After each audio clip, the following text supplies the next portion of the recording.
consideration, persons can apply to receive a full bursary to a school, and there is a process. Ms. Sargent may be better able to speak to that process, but bursaries are offered that the ministry would pay for at institutions. Thank you.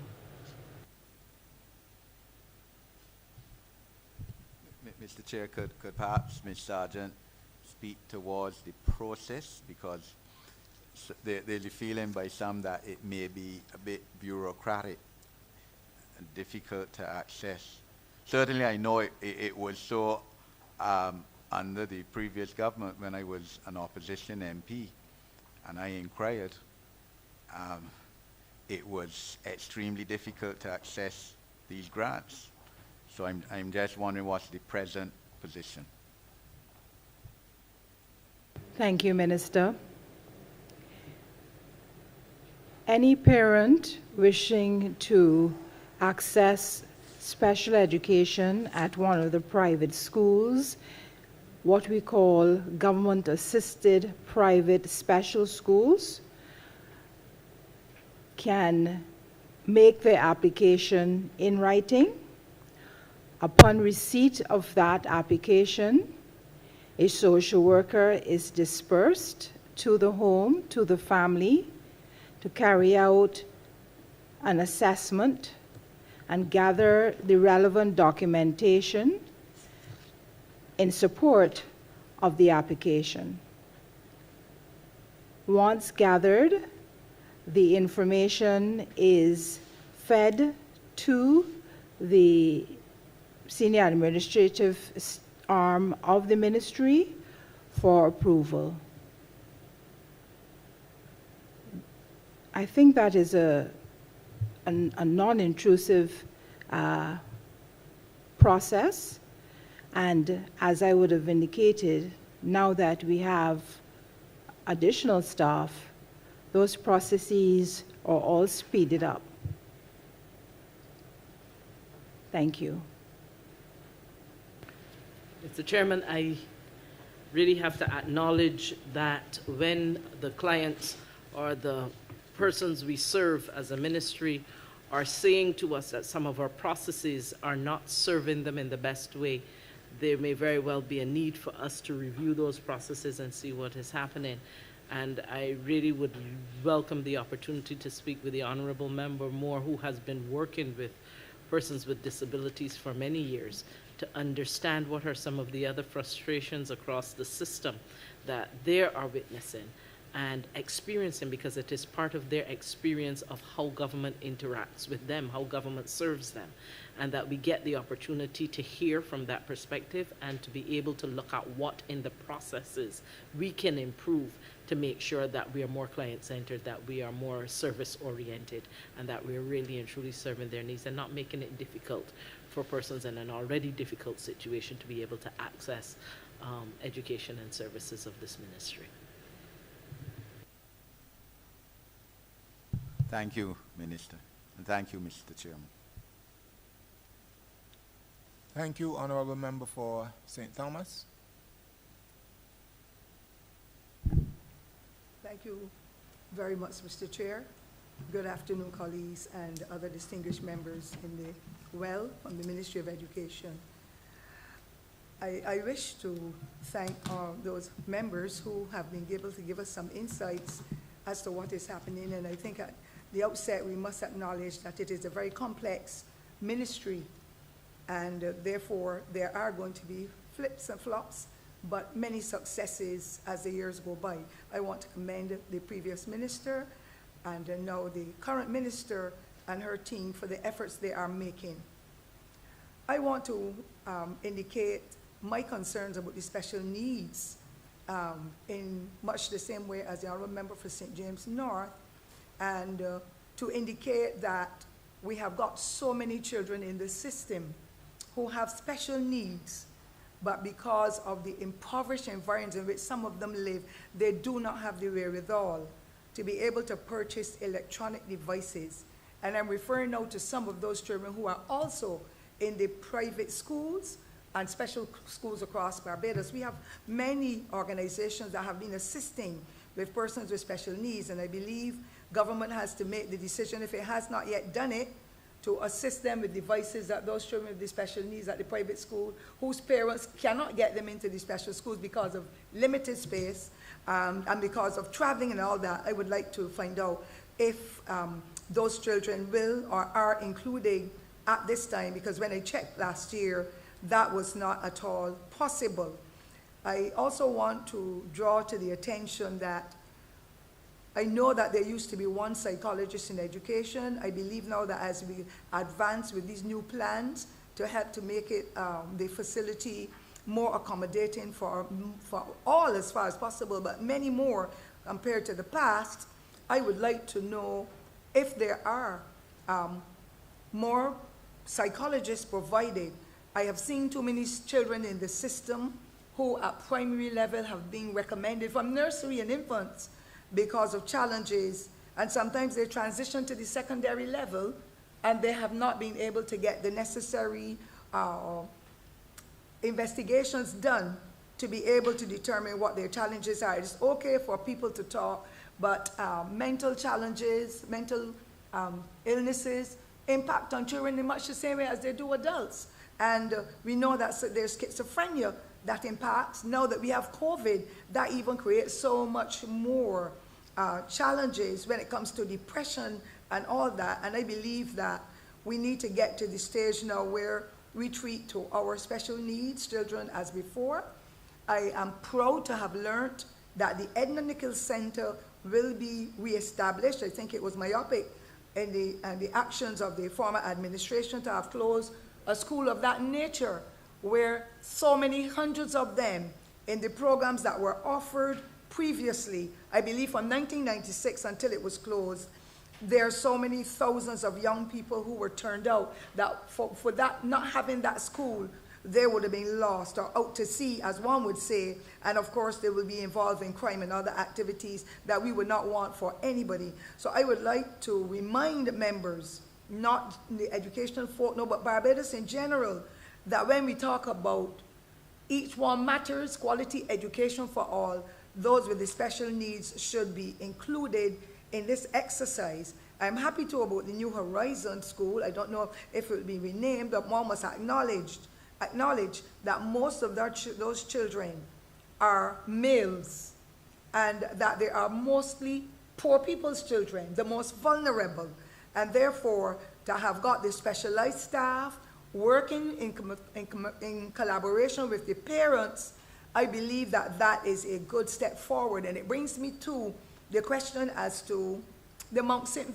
Vincent training and that master's degree level, where the emphasis was on special needs, meaning not only the late developers and so on, but also the gifted children. Where are we with a project of that nature? It doesn't have to be the same, because one was acknowledged that if you've got children who are accelerating in the system and they're at the common entrance, whatever we call it for the future, in advance, that those late developers also need. And as far as I can recall, many of those teachers, if not all of them, were taken out of the system and given positions as principals, and many others have retired. I want to find out where are they now, and are we further training others in that capacity, that they too can help to carry on the training to ensure that those among us who are less fortunate when it comes to picking up the necessary skills and developing at the pace to suit our age group. I would like to know what is happening in that respect, to be able to see how going forward we can incorporate more persons with special needs into the system and cater to their needs, ensuring that their parents and guardians are working hand in hand with the ministry, because to do it without them, it really will not achieve the goals that have been set. And that is my first intervention, sir, on my first query. Thank you.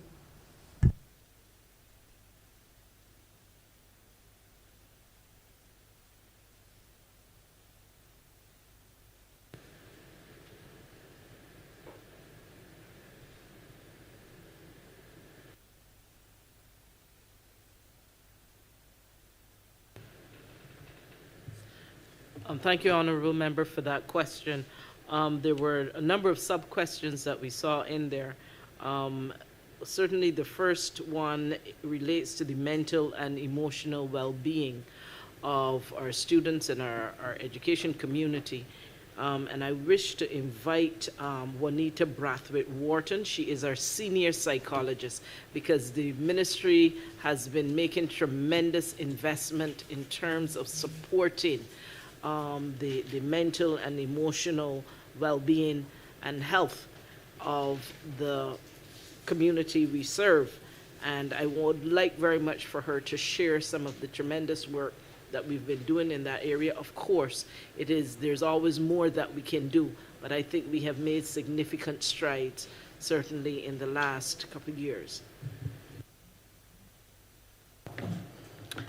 Thank you, Madam Minister. Juanita Brathwaite-Wharton, Senior Psychologist, Student Support Services Unit. If I can answer the first question with regards to psychologists, there still is one psychologist at the Ministry of Education in the Student Support Services Unit section. However, we do have a considerable program called the Psychological Assistance Program, where we consult with private professionals who provide psychological and other helping services to the Ministry of Education, persons such as psychiatrists, psychologists, family therapists, behavioral therapists, occupational therapists, and speech and language therapists. We just recently also added music therapy to that repertoire of services that we provide. Any student who is in need of professional services can reach out to the Ministry of Education either through the schools. Parents can call and make requests on behalf of their children. We assist those in private institutions as well, even though the bulk of our referrals come from the public schools. In addition to the psychological assistance program, where assessments, Ms. Sargent would have spoken to that before, the fact that students can be assessed and can get all their therapies through the Ministry of Education. We recently were provided with additional officers in student support services who are of tremendous help to ensure that students get what they require. We now have 9 social workers working in student support services, and they would have joined us in July 2021. And as such, last week when schools reopened was the first that they would have been physically in schools, given the fact that when they came, schools were about to go on vacation, subsequently went on vacation, and then we had the term of online schooling. In addition to the social workers, we also have 7 school counselors who are working at 14 of our secondary schools, assisting guidance counselors in providing the psychosocial support for students who are identified as needing such.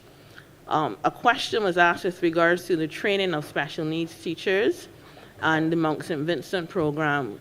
Over the last few years, we have partnered with the Maria Holder Charitable Trust, and we embarked on a program of sensitizing all teachers in special needs education. That program started physically in 2020, but was put on hold because of COVID. The idea was to move around from parish to parish and expose all teachers, primary and secondary, to a module of special needs educational training.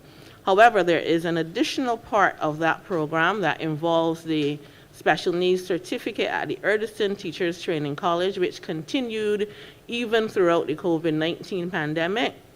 Through that particular program, teachers who make themselves available are trained in special needs education. We have, I think this is the 3rd cohort who is presently doing that training at this time. So there is continued training in special needs education. We haven't continued with the Mount St. Vincent, but we are working closely with Erdison Teachers Training College to provide training for as many teachers who want to make themselves available to be exposed to special needs.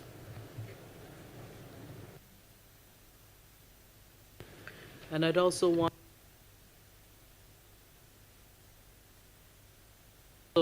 to to add that at Erdiston Teachers Training College, no matter what program you're in, there's a special needs component that still also has to be completed as well. So just wanted to add that. Thank you very much, Madam Minister and Madam Psychologist. My other query is it's associated with concerns for over the years with our scholarship and exhibition winners and their return to Barbados to offer their services. The taxpayers of Barbados contribute millions of dollars towards our scholarship winners and our exhibitioners. I am so proud that Barbadians, whether they're rich people or poor people, that they aspire and they achieve. But my concern is we are investing so many millions of the taxpayers' dollars. Is there any arrangement where they can come back, like in the summertime, and tithe some time as part of their appreciation, or are they bonded to return home after, especially in the area of education, where we need people with these skills that were just mentioned to be able to train our people? It is a terrible brain drain when we have to provide so much funding to be able to help to strengthen those areas and those individuals, and then they just go to other places and we don't receive the benefits of it all. I don't think it would be asking too much if they are bonded and they have to come back and work for a year or 2 years. To my mind, the expertise is being spread across the island. And I would like to know if there is any plan associated with it, because I think it would be a wonderful idea, and I'm sure that those students will want to come back and share of their knowledge and expertise with the Republic of Barbados.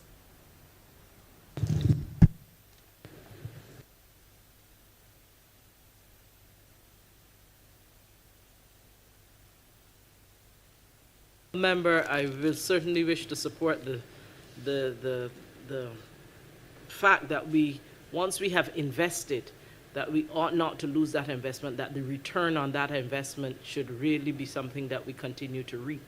I will ask the Permanent Secretary to respond specifically to the rest of your question.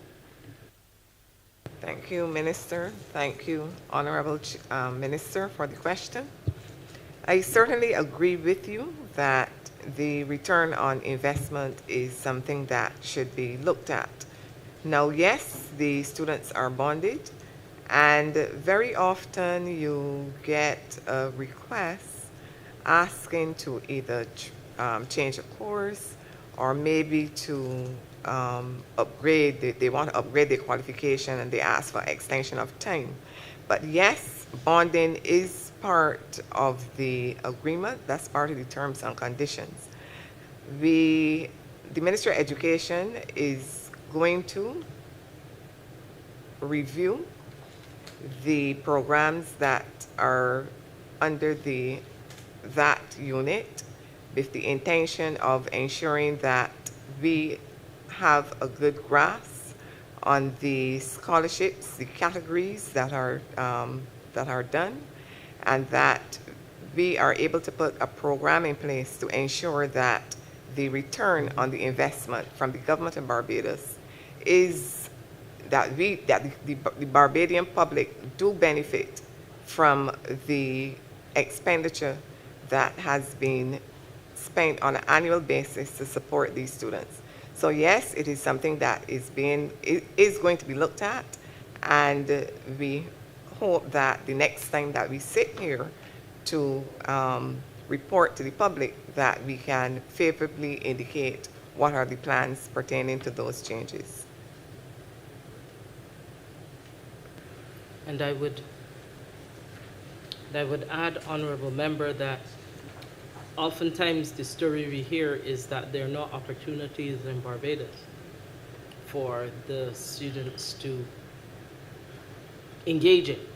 And so as we develop our economy, as we develop the opportunities here,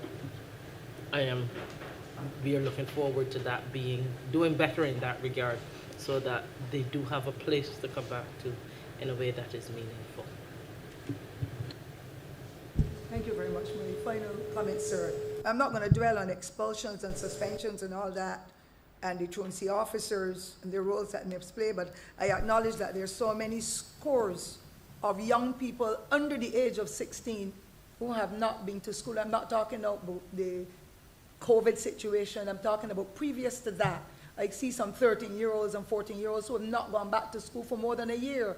And I think that, but I'm not gonna dwell on that. I think my other point I want to raise is something that bothers me as a guardian, as a senior citizen, and having been in the system and as a community worker as well for so many years. I know that HIV/AIDS is still with us. There are still thousands of Barbadians who are impacted upon as a result of that disease. And I am watching the lifestyles of some of our people, our children in particular, acknowledging that the Edna Nichols Center every year would have quite a large number of teen pregnancies. I've seen an 11-year-old, a 13-year-old, many 15s and so on, and it says that they are sexually active. And I have a tremendous difficulty where in the past, when we were fighting HIV/AIDS from 1984, but a policy by a then Barbados Labour Party government during the tenure of the late Honourable member for St. Peter, the Prime Minister then determined that every governmental institution must have some kind of training in HIV. And I've seen a change in direction over the last 12 or 13 years that bothers me because our young people are not as sensitized as they should be in that respect. And I believe that we need to include in all of the estimates across the ministries in Barbados a component for HIV sensitization, not only for the youth, but for others as well in the workplace, because the stigmatization is still there in a large way. And added to that will be the DARE program that the police officers were an integral part of going into primary and secondary schools with the sensitization.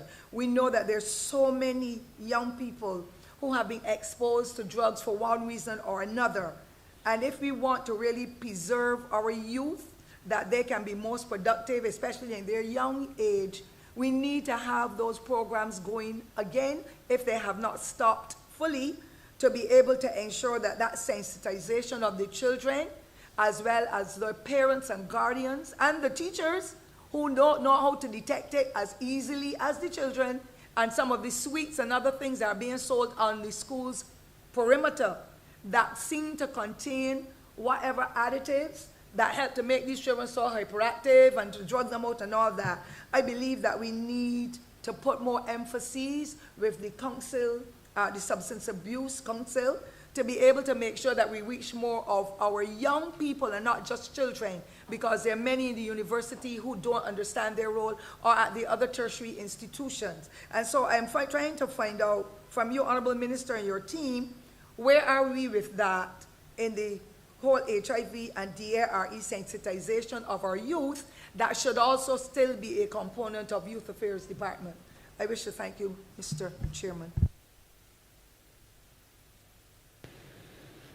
Honourable Member, we have made tremendous investment in the ministry, in safety officers, and in additional guidance counselors and support to be able to help to manage the situation and to help alleviate some of the behavior, as well as to provide support and some form of remediation when these types of behaviors occur.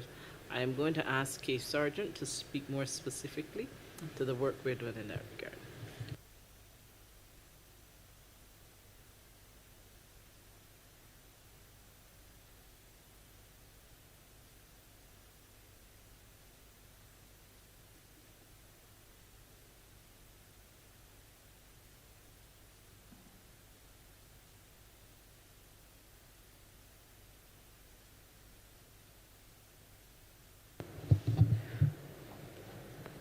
Thank you, Minister. We have been working within our schools over the last 2 years in several programs, but I feel that I may ask Madam Minister, with your permission, for the psychologists to elaborate on these programs.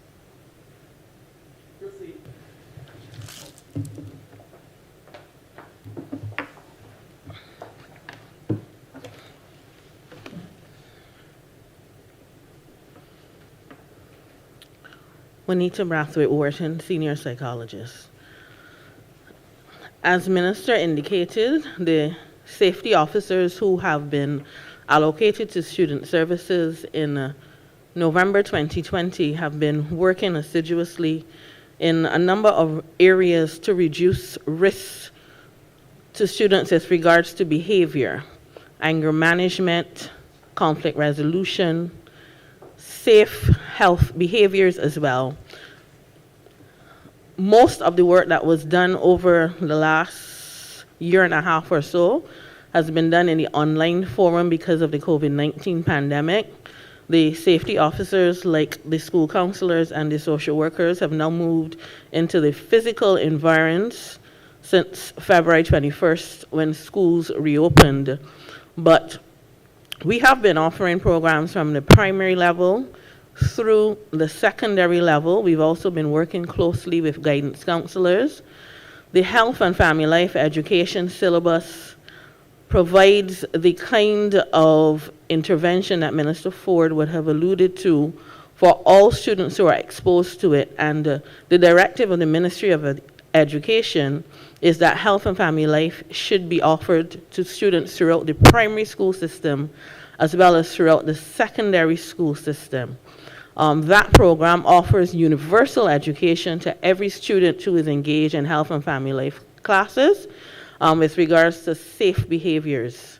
In addition, our secondary level prevention is done through the same support officers where we identify students who are at risk and we work with them in group programming. The group programming, once school is physically open, is done face-to-face within the online environment. And when COVID-19 struck us in March 2020, we immediately moved to the online platform. So there has been no break-in in terms of the programs offered to students.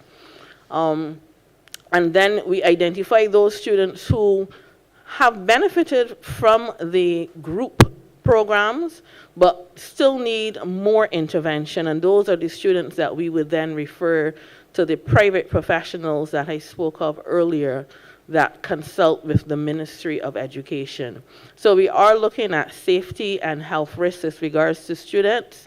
It is primarily the focus of the safety officers who are allocated to those secondary schools where we have identified have significant challenges with regards to these kinds of issues. But additionally, there is universal programming that should be offered to every student at every level.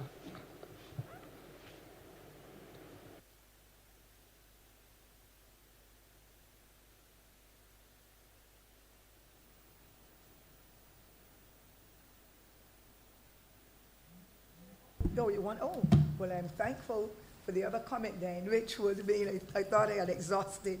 The other comment I would wish to make, though, is my big concern for what's happening with PTAs across the island. I must tell you, Mr. Chairman and others, that having attended an activity last year with the Ministry of Education, the Honourable member, who was the former minister, gave me an eye-opener that startled me. The only set of PTAs that I considered to be functioning well would have been those associated with special needs children. I have a serious problem because the T in the PTA says teacher, but we're seeing now those institutions where they're really PAs, parent association. And I believe that we need to get back to basics as a society where PTAs represented parents and teachers working hand in hand to be able to plan and execute projects that will help with the strengthening of families, discipline, and everything, and attitudes and so on that will make a difference in the lives of our children. And so I would like to find out what plans the ministry has in helping with the development or the reconstruction of PTAs, or whichever name is given to them, it does not matter me, so that we can see the intricate aspects of life where teachers and parents and guardians as well are coming together to plan holistically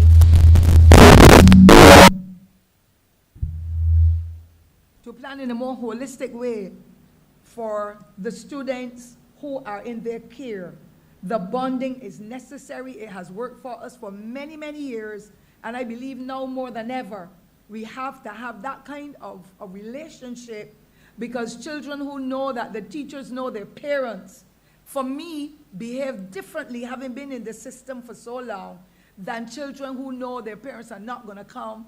Our parents get a better understanding. Your role to come here is not to abuse anybody verbally or physically, but to come in this partnership so that we can raise the future of Barbados in a more conducive manner that will change the whole culture of the antagonistic approach that we sometimes witness going on in the schools. Once the teacher knows your parents, they can pick up the phone and call, they can do, and the children know that, so their behavior changes. I am amazed at the level of crime and violence coming through from some of our children, and then parents and guardians are not familiar, or they do not know how, because for me, the PTA should be the training ground for the parents as well. And therefore, I would wish to know what are the synergies that the Ministry of Education has with the PTAs to ensure that they are strengthened in a way that it makes even easier the relationship with the Ministry of Education and the school's population, or the population of individuals who are in the communities, and therefore make a difference in the lives of all of Barbados. And generally, that is my contribution, sir, or my query. Thank you very much.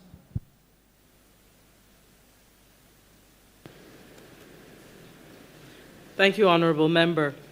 You will have recalled that we had said that we have over the last while, been seeking to strengthen our relationship with the National Council for Parent Teachers Association. The ministry is also going to be reinforcing the message of partnership and collaboration, that we are one community together in the business of education of Barbados and in the quality education of our children. And we will seek to reinforce that message with the principals. We will seek to reinforce that message with the teachers. And as I said, we are engaging other partners at the national level who have those organizations to be able to bring their membership to the table and to help us come up with better strategies for how we can attract persons to the parent teachers associations, and how we might better be able to serve them through those associations, because it is as much their engagement and their participation in bringing to the educational sphere the contribution they can make, as it is us being able to serve them in a way that they believe that being a part of this community is meaningful to them and to their children. So thank you very much. We certainly do agree that we need to strengthen those ties and build those partnerships.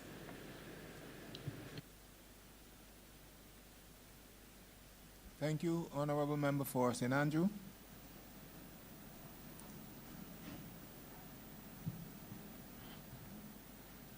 Thank you, Mr. Chair. At the outset, I also want to take this opportunity to congratulate the Minister on her appointment to the Ministry of Education, Technological and Vocational Training. Having been there just a short while ago, I know that ministry can be a challenging ministry, but I have no doubt that she will do well, because she's backed by a solid team. However, there exists a situation in that ministry that I would like some clarity on. There are teachers who, over time, would have been elevated or promoted to the position of, or the post of senior teacher, heads of department, some cases, deputy principal. And these teachers would have been acting in these posts for, in some cases, 3, 4 years, maybe longer. And for that duration of time, these teachers have not received the stipend, the acting allowance, the monies that are due to them for a person in that position. I want to know how it is that you can have a situation in the ministry where persons can be working for such a long period of time and not being compensated, not being paid the stipend or the allowances. It's one question. And what measures are being put in place to address this vexing situation? Thank you, Honourable Member for St. Andrew.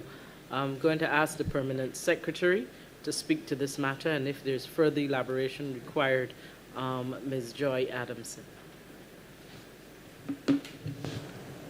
Thank you, Minister. Thank you. Thank you, Minister. Thank you for the question. Now, this issue has been brought to my attention in terms of the outstanding payments. And as the Minister indicated, Mrs. Joy Adamson will give some background behind some of these issues. I note that some of them may relate to situations where teachers, principals may have been appointed and probationary reports would have been outstanding. There may have been the payments may have been outstanding for other reasons, whether it be the process in terms of submission and analysis and checks and balances between the sections in the ministry. And then there's also the submission to the Ministry of Public Service to have approval in some cases for some of the payments to be made. Now, I held a meeting with the various sections involved, and I am quite aware that a lot of the payments have either been processed or, and in some cases, some would have been submitted to the Ministry of Public Service. So a lot of the issues should have been addressed. Mrs. Adamson would have to indicate if there are any that are still outstanding as far as it relates to the preparation of any reports. And I would also ask the financial controller to indicate whether there are any that may be outstanding that are to be processed through accounts. But I know that the hiccups that we may have been experiencing between pedagogy and personnel and accounts, that we implemented measures to reduce those bottlenecks and allow the payments to process. I agree that payment should not be outstanding for such a long time, and had there been a system in place before, I am pretty sure that this problem would not have continued for so long. So I will just ask Mrs. Allen. So let me repeat. I know that a lot of the allowances have been completed and would have been processed through accounts and submitted, and where necessary to submit to the Ministry of Public Service, that would have happened. If there are any outstanding, the ministry would wish to know so that those can be addressed as well. But I would ask Minister, through you, to have the Mrs. Joy Adamson and the financial controller make any further comments at this point. Thank you, PS. Minister, thank you for the question. What the PS referred to just now was exactly what we would have done. We would have gone through any outstanding payments I did make a check today, and there were 2, as far as I'm aware, at the primary level that are still outstanding in terms of reports, but it was because of a change of a principal that we have to now go back and try and get the probationary reports for those individuals. So if the minister has any person that still has not been processed, he can probably share that information with us, and then we will make sure to see what stage that particular individual is at. But we would have put things in place. Generally, the recommendation will come from the nursery and primary. It will go to our HR department. We process it, and then we send it to the Ministry of Public Service. So that process, and then once that okay comes through, then the financial controller will process those payments. So we are making sure that any backlog that we get rid of, but if you have any particular person that you want us to check on, you can share that information with us, and we will see where that stage is. But what the minister would have shared, what the PS would have shared, is exactly what we are doing in the ministry now at this stage.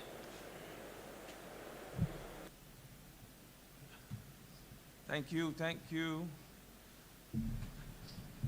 Minister, and thank you on behalf of a grateful teaching fraternity. My next question has to do with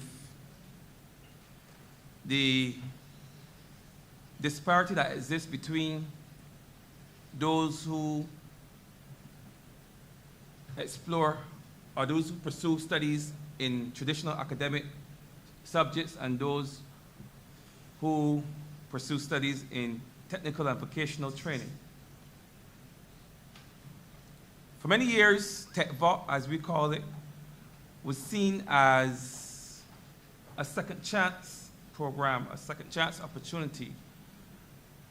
But over time, that has changed. And I certainly while I was in the ministry, we would have tried to raise the profile of technical and vocational training. What I would like to know, however, is if you can shed some light on some of the plans that are being put in place to address this disparity as it relates to scholarships for those persons in the academic field, as opposed to the ones who pursue vocational training. What measures will be put in place to see to it that these students would still get the opportunity to pursue subjects at the level of a degree or a scholarship?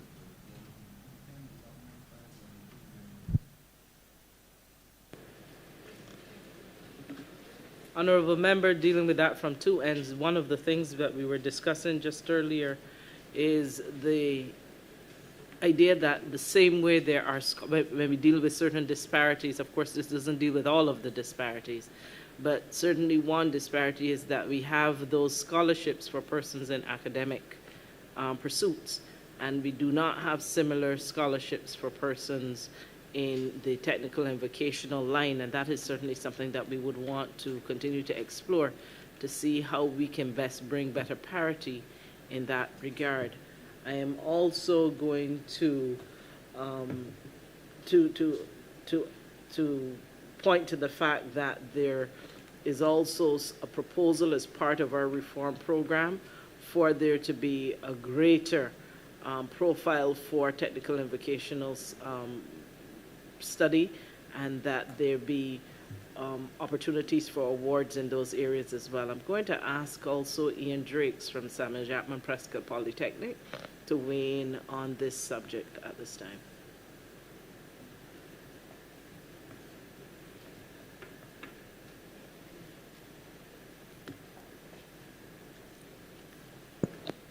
Thank you, Minister.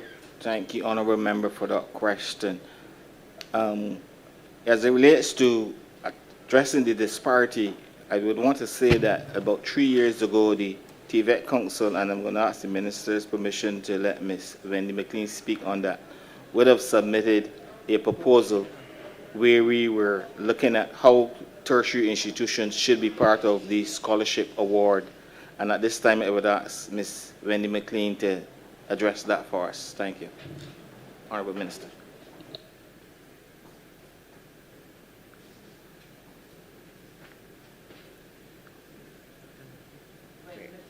Manager of Technical Services at the TVET Council. Thank you, Minister and Member, for your question. As it relates to scholarship opportunities for persons in the technical and vocational stream, the council, which is made up Madam Officer, we are not hearing you at this end. Apologies, sir. My name is Wendy McLean, Manager Technical Services at the TVET Council. With respect to the question concerning the technical and vocational persons being included in the scholarship program, the council responded to an invitation from the ministry a couple of years ago to submit recommendations in that regard, and that was done. But as we heard earlier this afternoon, the whole notion of scholarships is being reviewed. And so we hope that when it is completed, that certainly scholarships for technical and vocational education and training personnel and students would be included in that, because it is necessary in achieving parity of esteem. The honourable member also referenced to the opportunity for persons pursuing technical and vocational education and training to have the opportunity to pursue that training at a higher level. Right now, our training is predominantly at what we would call a level 2, transitioning to a level 3 at the SJPI. And the TVET Council also engaged in an initiative to develop technical associate and bachelor's degrees for the purposes of making higher level certification available for persons who teach in this stream, as well as students who want to go on to higher level education.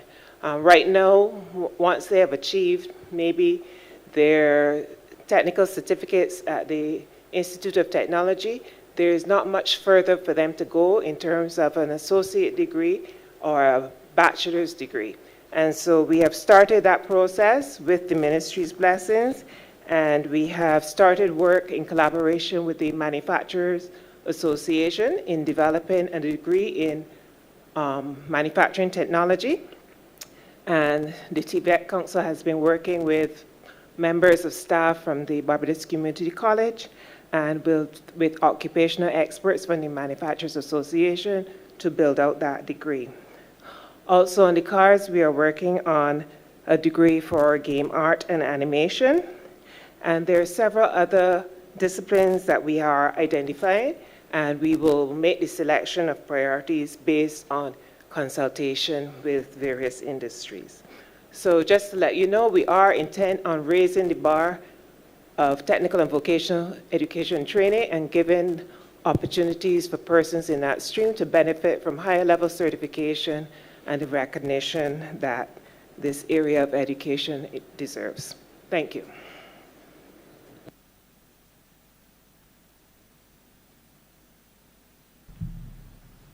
Thank you. Just one last quick question.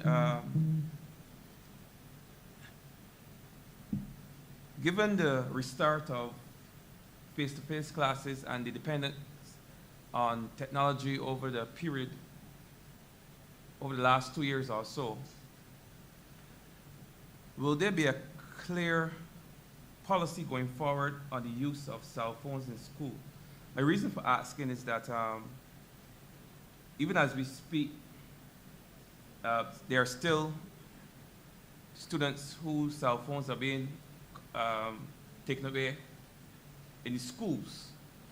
And the reason given is that there's still no clear policy as to whether these phones can be used in the school, and they're being confiscated for that reason. So just if you can shed some light on any plans of formulating a clear policy going forward, given what we have just been through with the COVID pandemic and the online modality, teaching modality.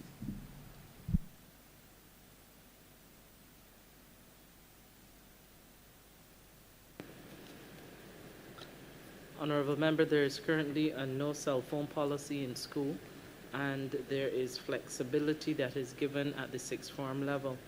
I hear what you're saying, that as the ways in which persons are accessing the platforms for learning, that perhaps there may be a need for us to reconsider, but currently, until such time as that is reviewed and changed, the policy remains, and we will continue to review in light of the current circumstances. I'm going to ask the Chief Education Officer to speak on the matter, if she has anything else to add. Thank you, Minister. Honourable Member, I support what the Minister has said with regard to the policy, no cell phones at this time. However, given the advances that we've made with technology and utilizing technology in the learning environment, it certainly is something to consider moving forward. Maybe not limiting it only to cell phone use, but to other devices that can, of course, aid the student in fulfilling the objectives that he or she has. So it is something that we can consider. I don't see it as something hard and fast, as something static that we have to stick to slavishly for the next couple years. It is certainly something that can be reviewed given the advances made over the past 2 years. Thank you. Thank you very much for your responses. I would like to, Mr. Chair. Honourable Member for St. John. Thank you, Chair. 2 questions. One, St. John's Primary. This plant is a 90-year-old or so building. My question is, what is the process at the ministry in relation to having a new building constructed? I know there's an issue of funding, but what is the process in terms of looking at these buildings to see, well, this is no longer feasible because it is sick, like I said, and it is a tired building? The second question is in relation to customer service. I have constituents who would have applied to the ministry to teach for 7 or so years, never received a call, never received a letter of acknowledging the application. Can you speak to what is happening in relation to persons who apply for teaching positions, get no call, no kind of letter to acknowledge that they would have submitted an application? Thank you.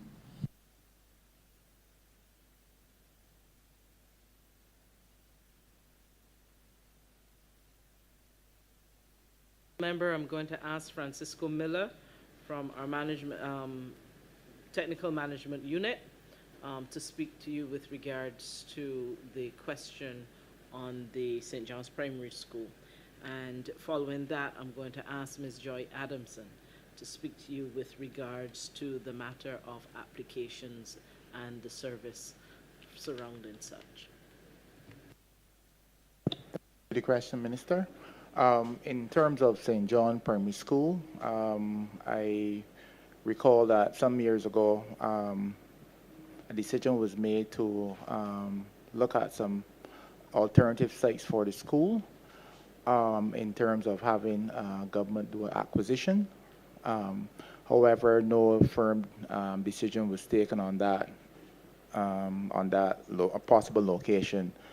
However, I don't know if you're aware that we have recently carried out an electrical upgrade at the school, in which we would have done some civil works as well as some electrical works in the interim. That was last year, and prior to that, we would have done some additional work on that to try to get it to a livable, a situation where it can be occupied because of the soft stone. We know that the mold, the possibility of mold and moisture is always an issue. So we would have spent a sizable sum in order to mitigate against that in the interim.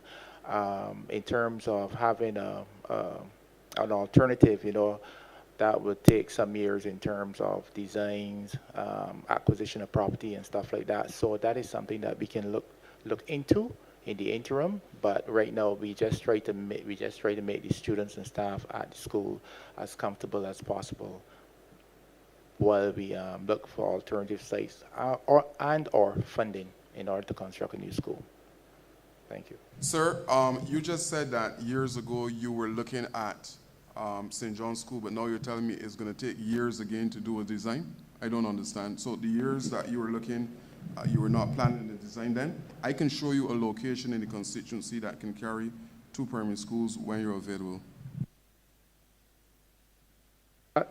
Minister, that was prior to my time. I think the possible location was out by the St. John Post Office, near the playing field, but that never took hold. So we're open to it. That is not a problem. We are open to it.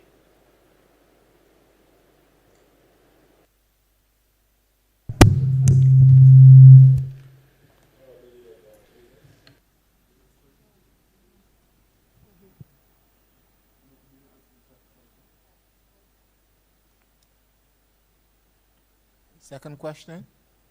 Response to the second question? Okay, Joy Adamson, Deputy Chief Education Officer responsible for schools. There's a process for applying to teach. There's an application form that's kept at the the reception, and then they're filed in HR. When there are openings, HR will supply the nursery and primary section, the school section, with the list of possible candidates, and then they're called for interview. As it relates to responding to persons by letter, that would be something that we would have to institute now, but I can tell you that we have several filing cabinets of applications for persons who have applied to teach. We also work very closely with Erdison Teachers Training College, and therefore some persons that we've been putting in recently have been graduates of those programs. So the processes, you apply, the database is kept in HR, and when there are openings, the school section would get the applications from HR.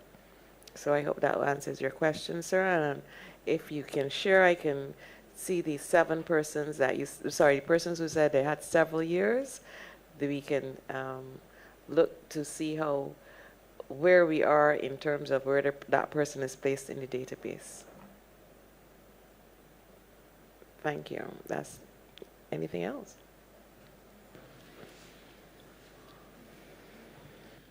Honourable Member, I believe that you were asking about customer service and something as simple as an acknowledgement. I have difficulty understanding why at least an acknowledgement would not be possible. And I will certainly have to have some conversations to see whether or not just a simple acknowledgement even is possible, and then what else would need to happen in terms of making sure that people feel as if their application is at least valued, which is standard practice in terms of many organizations as part of their recruitment process. Honourable Leader of Government Business. Thank you, Mr. Chairman. As former Minister of Education, I just wanted to lend my voice as we come to the close of the debate to really just extend sincere thanks to the entire team in the Ministry of Education, Technological and Vocational Training.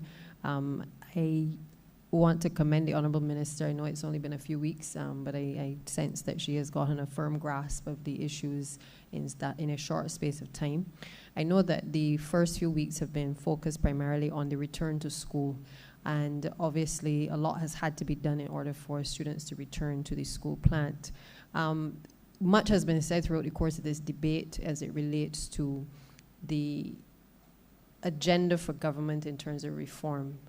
And while we have been able to install a Director of Education Reform, a Deputy Director of Education Reform, I would like for the Chamber perhaps to hear a more fulsome picture of whether the Education Reform Unit, based on these estimates, is properly staffed for this financial year to be able to achieve what I consider to be a very important transformational agenda for this country in relation to education.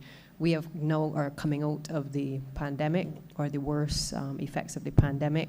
And obviously, if we are to achieve the transformation in terms of the abolition of the 11+, the move to specialist institutions, centers of excellence, it is obviously going to require an outfitting of a department and some major reforms in terms of human resource personnel. So I just wanted to be clear. I know there's assistance from other agencies, but I think the country and certainly the House deserves an explanation as to the full picture in terms of whether we have enough staffing. And perhaps this is my way of making the plea to those in the Ministry of Finance, because I already know the answer, to ensure that we are properly staffed to be able to carry out the transformational agenda.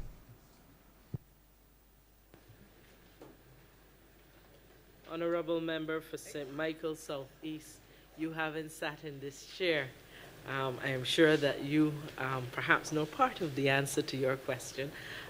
We did, in fact, in these estimates, submit to ask for the further strengthening of that department. Not all of the resources that were requested were given. I believe that we are prepared to start walking from the resources that we have right now, but we recognize that for us to do this properly, we have to be able to pay for the type of transformation we are looking for. And we have to be able to make that investment knowing that the return will be significant. I am going to ask the Director of Education Reform if she has anything further she wishes to add. Thank you, Minister. And thank you very much for raising that issue, Acting Prime Minister, because it really is a significant issue. There is a lot of work to be done in the reform agenda, and we cannot do it without adequate resourcing. I tell people every day that I am a typer. I am not a typist. But I find myself having to type so many things. And because I'm a typer, it holds me up from getting things done more quickly. So therefore, a simple clerk typist, for example, would help me very much. But there are so many things that we have to do now and do them simultaneously as we seek to begin the significant implementation of the restructuring of the system. We still have to be doing a whole lot of other things. We have to be able to walk and chew gum at the same time. And that takes resources. So therefore, I need to have those resources. A legal person, for example, might help, because as we go through what we are going to be doing and we recognize the legal implications, and I jot down notes, I need somebody that is able to take those notes and expand them accordingly so that we can send them on for legal drafting. There are a number of things that we are going to have to do, that we are going to have to interface with the unions and the teachers' organizations and so on. Therefore, we need somebody who can help us interface with those unions. We are going to have to do a lot of public communication. We need persons who are skilled in that area in order to help us do that. So there are resources that we require that will help us get on with the process a lot faster. And I would be very appreciative if the Ministry of Finance and the Ministry of the Public Service could support us in that regard. Because as the Minister said, it is going to be worth its weight in gold to the country when we are able to implement these reforms and see the results of them. Thank you.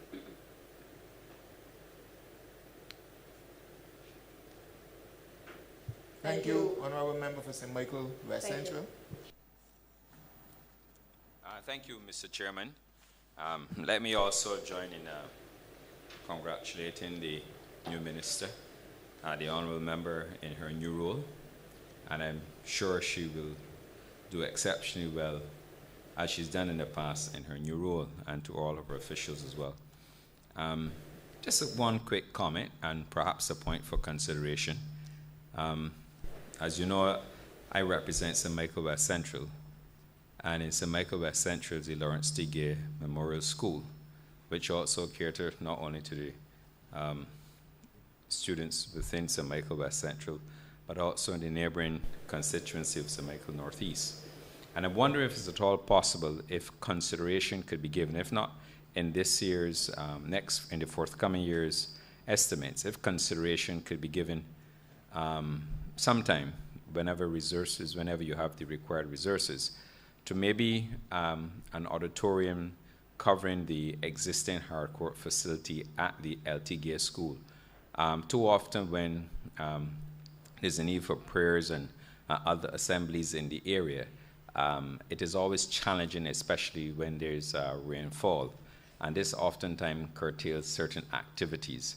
So I would just like to perhaps, Minister, ask you and your officials to consider.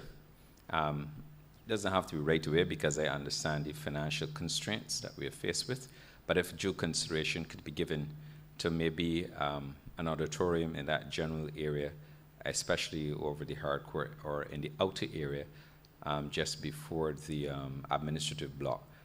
Thank you. Thank you, Honourable Member. I am sure that as we get to prepare our estimates, hopefully for the next financial year, that we might be able to consider, but at this time, as you know, we are constrained, and we thank you for understanding, but we'll certainly keep it in mind. Thank you for raising it.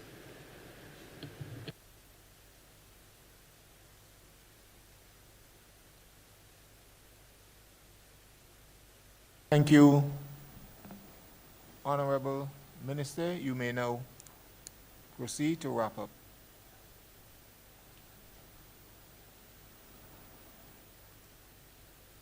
Thank you, Mr. Chairman. I don't know if you were able to hear the sigh that came from this room at the time that you said that. It was certainly not from me, but it was from the rest of the team. And in wrapping up, I certainly want to thank the Prime Minister at this time. Certainly, Honourable Minister, seems to be a bunch of energy there.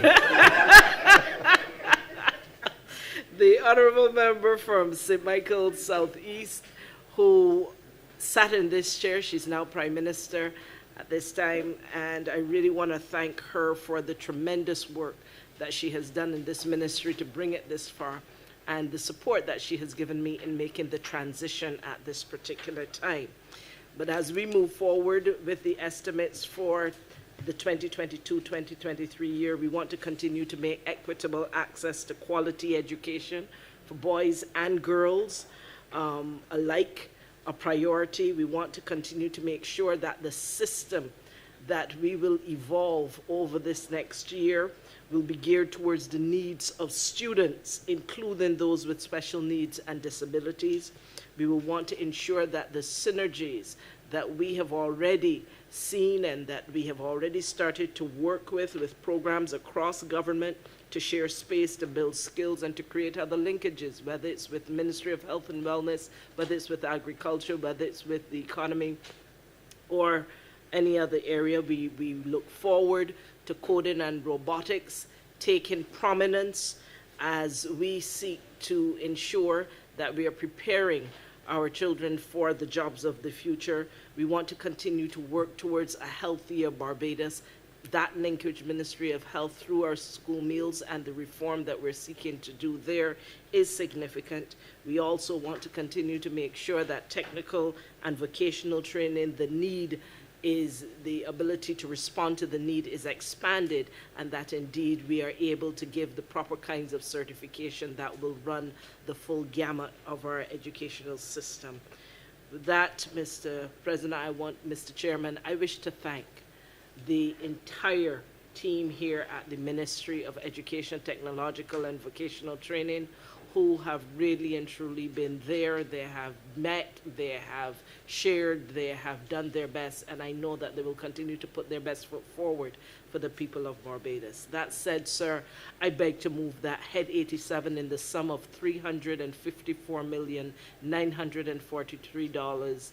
$943,272 as amended stand part.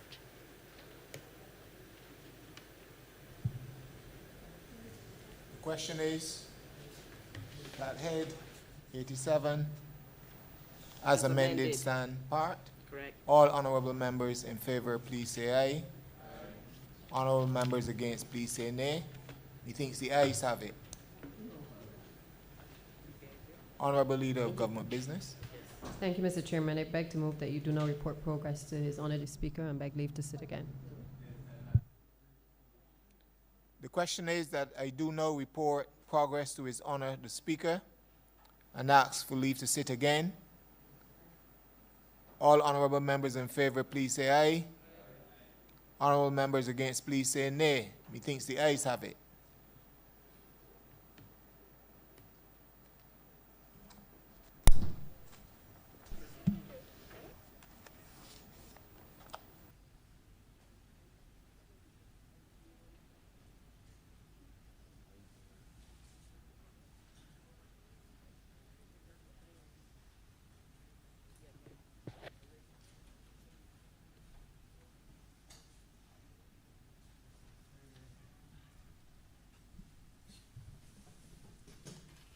The Chairman has reported progress and requests leave to sit again. Honorable Leader of Government Business. Thank you, Mr. Speaker. I beg to move the suspension of the House until 10 minutes past 7. The question is that this Honorable Chairman will be suspended until 10 minutes after 7. All those honorable members in favor, please say aye. Those against, please say no. We think the ayes have it. This Honorable Chairman stands suspended until 10 minutes after 7.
This sitting is resumed.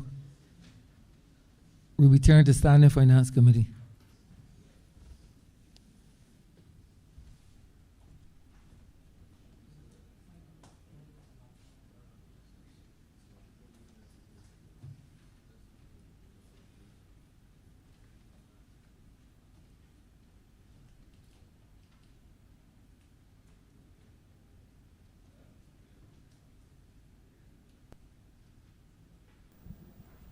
Standing Finance Committee is resumed.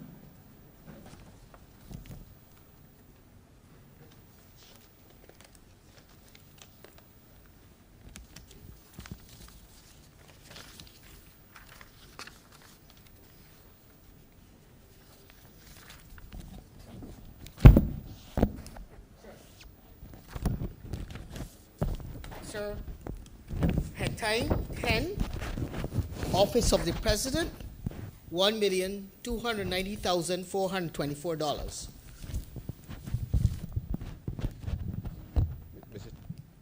Honourable Member for Christchurch East Central. Mr. Chairman, I beg to move that head 10 stand part. The question is that head 10 stand part. All honourable members in favor, please say aye. Honourable members against, please say nay. I think the ayes have it. Head 11, Ministry of the Public Service, $4,896,031.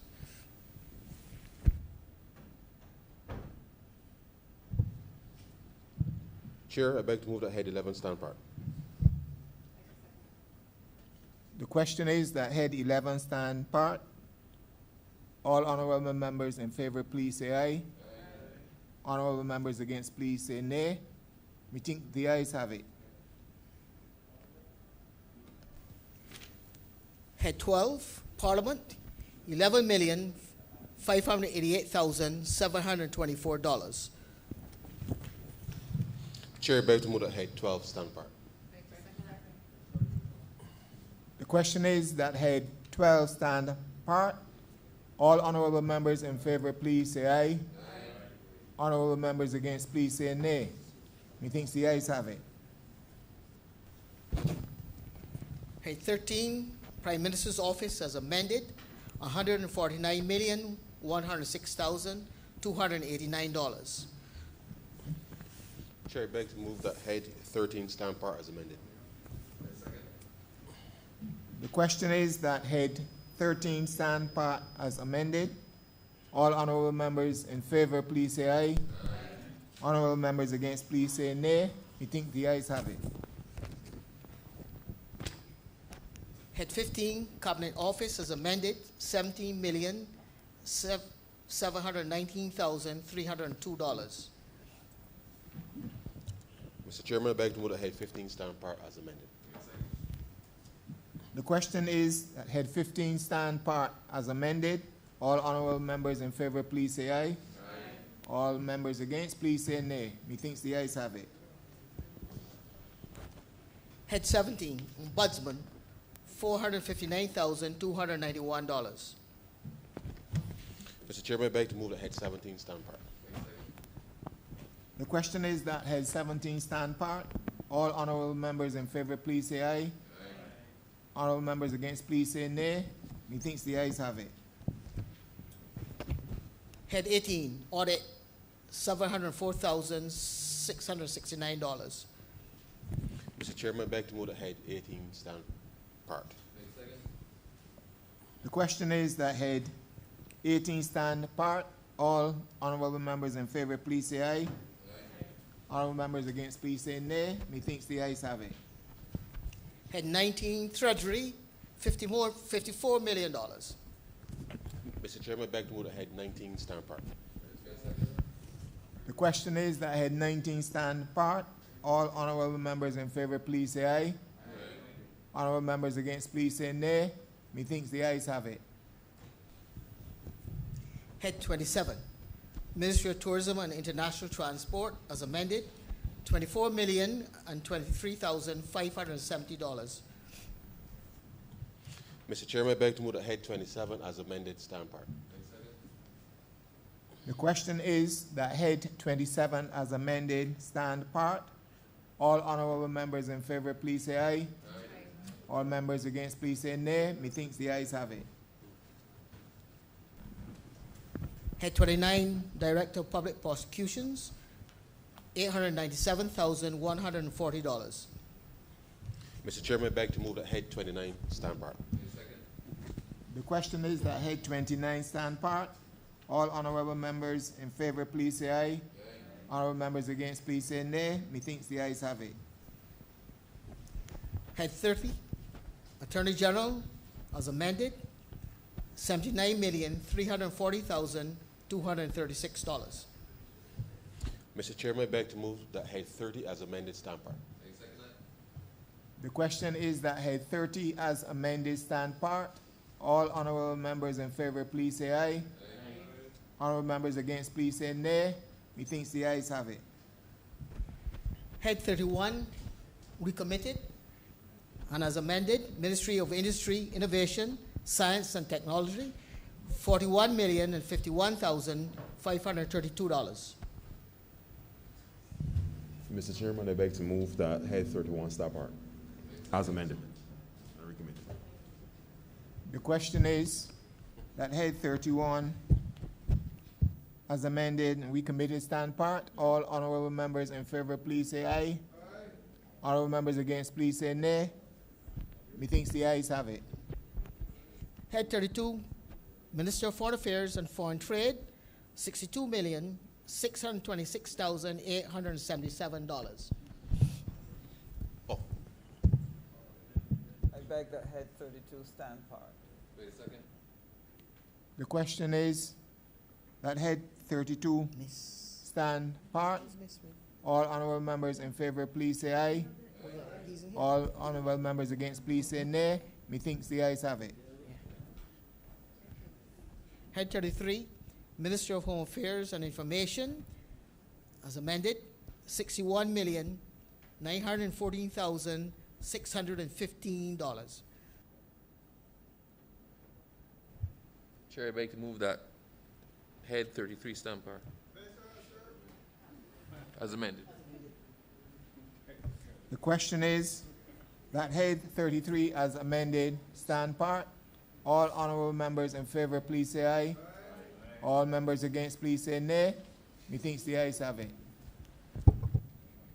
Head 34, as amended, Ministry of Finance, Economic Affairs and Investment, $323,130. I thought you didn't cut my money, man. Mr. Chairman, I beg to move that head 34 as amended stand part. The question is that head 34 as amended stand part. All honorable members in favor, please say aye. Honorable members against, please say nay. Methinks the ayes have it. Head 35, recommitted, and as amended, Ministry of People Empowerment and Elder Affairs, $98,145,770.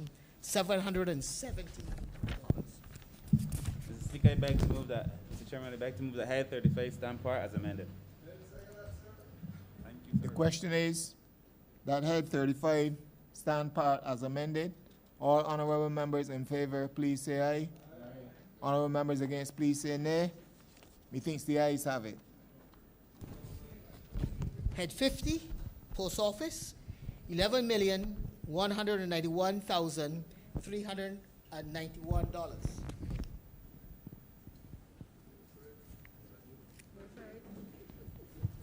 Mr. Chair, I beg to move the head stand part. The question is that head 50 stand part. All honorable members in favor, please say aye. Aye.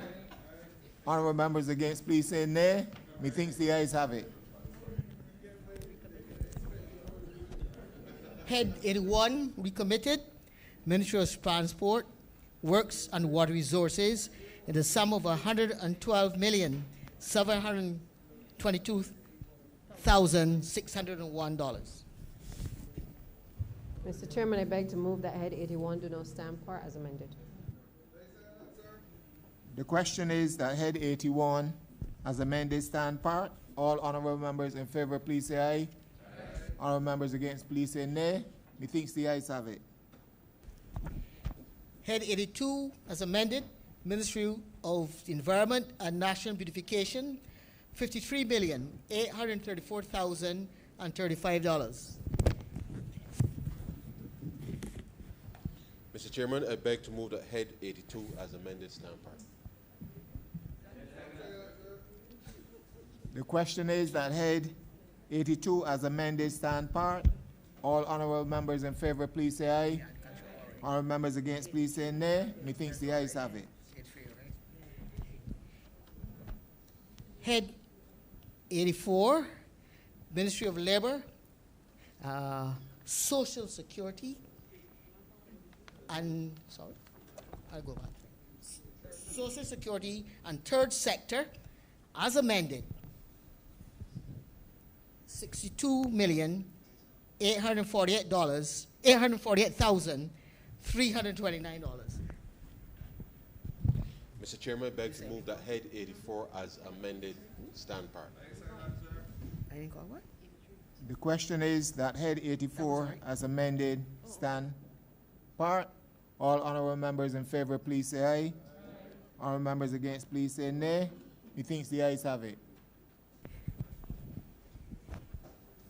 Head 86, recommitted, Ministry of Health and Wellness, in the sum of $258,061,231. Mr. Chairman, I beg that head 86 as amended stand part. The question is that head 86 as amended stand part. All honorable members in favor, please say aye. Honorable members against, please say nay. Methinks the ayes have it.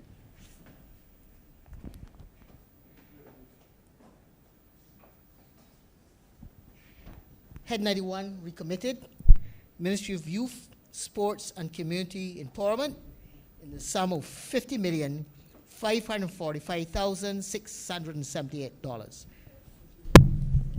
I beg that head 91 stand part. The question is that head 91 as amended stand part. All honorable members in favor, please say aye. All members against, please say nay.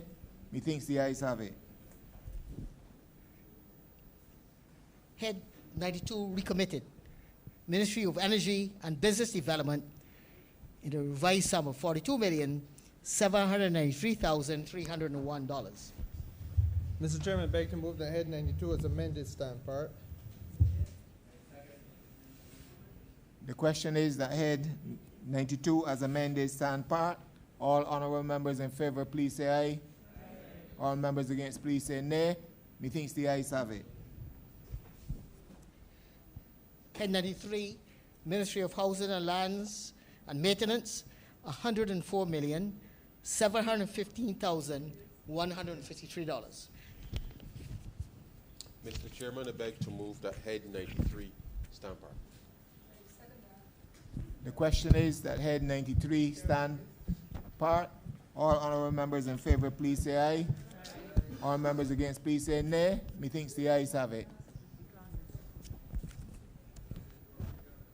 Clause 1.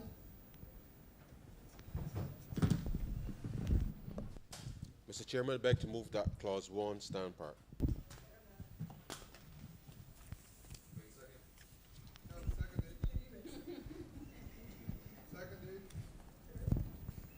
The question is that clause 1 stand part. All honorable members in favor, please say aye. All members against, please say nay. Methinks the ayes have it. Clause 2 as amended. Mr. Chairman, I beg to move that clause 2 as amended stand part. The question is that clause 2 as amended stand part. All honorable members in favor, please say aye. All members against, please say nay. Methinks the ayes have it. Clause 3. Mr. Chairman, I beg to move that clause 3 stand part. The question is that clause 3 stand part. All honorable members in favor, please say aye. All members against, please say nay.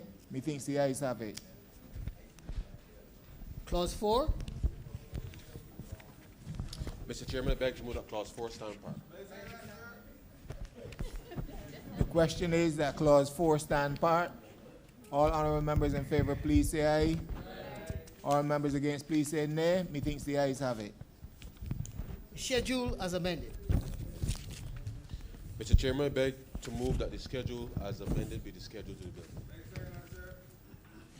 The question is that the schedule as amended be the schedule to the bill.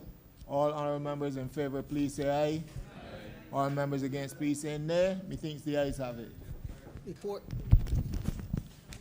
Mr. Chairman, I beg to move that you do not report to His Honour the Speaker the passing of one bill in Standing Finance Committee. The question is that I do know. And the estimates of revenue and expenditure. The question is that I do not report to His Honour the Speaker the passing of one bill and the estimates in Standing Finance Committee. All honourable members in favour, please say aye. All members against, please say nay. Methinks the ayes have it.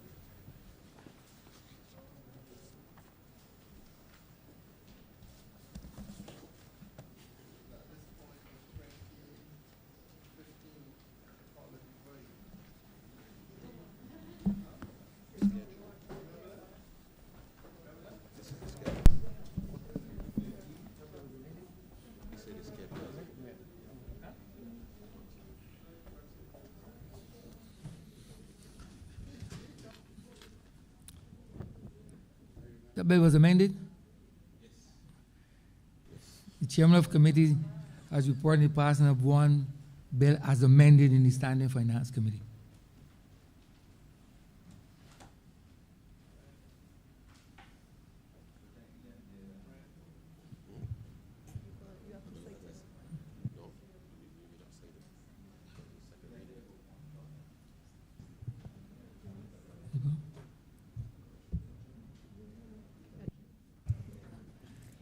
Leader of Government Business. Thank you, Mr. Speaker. I beg to move the adjournment of the House until Monday, the 14th of March at 10 a.m.